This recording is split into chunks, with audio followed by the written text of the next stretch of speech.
Alright, Disney owns your soul.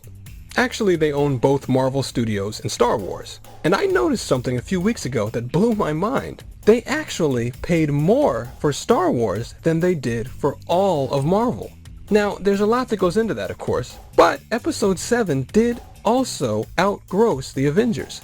So it's safe to say that Star Wars by itself is worth as much or more than Marvel as a whole.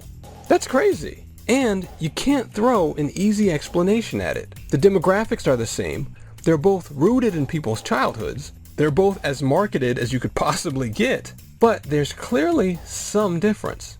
What is it? Well, I have a couple things that might explain it. Entertainment exists to give us good feelings, and Marvel's movies definitely do that.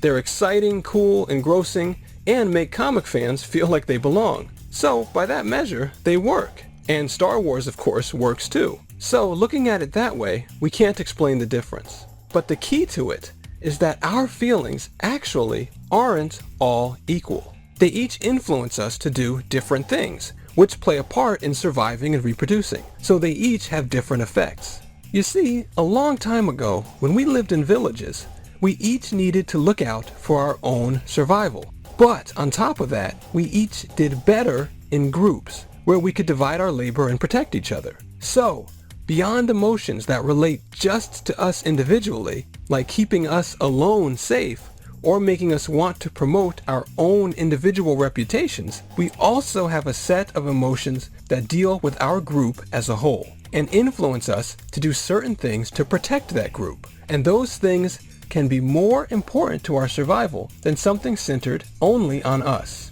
For example, if something is trying to kill me, I'm going to do everything I can to avoid it.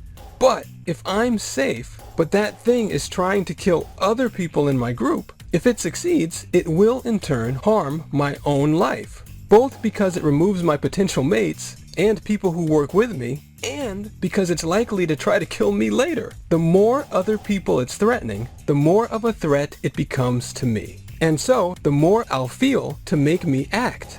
Fear, adrenaline, empathy, and so on. So, the more people that a movie shows being affected by something, the stronger the emotions it generates in us. And movies can suffer when the scale of what they show is limited. And in this particular case, Star Wars works on a much larger scale than Marvel has. Individual changes to people's lives or their cities or countries or parts of Earth are what's been happening in Marvel's movies, as compared to galaxy-wide threats in Star Wars. Individual planets and their whole populations getting destroyed and saved. This naturally hits us on a stronger level. I felt a great disturbance in the Force, as if millions of voices suddenly cried out in terror. But it's not just that.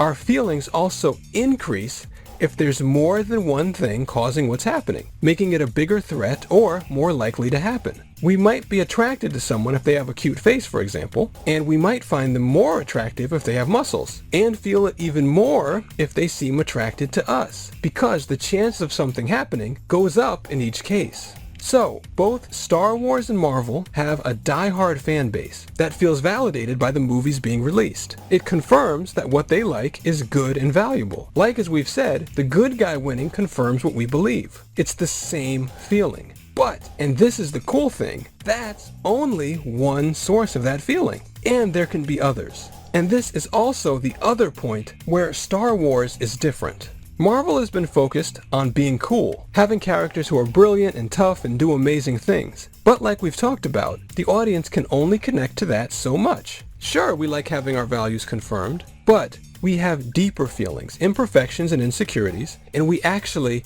get more confirmation when we see a hero who not only represents our values, but has those insecurities too, and overcomes them.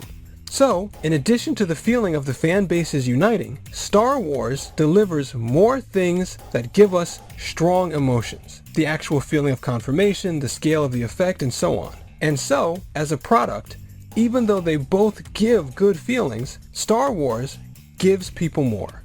But that might change. Thanks.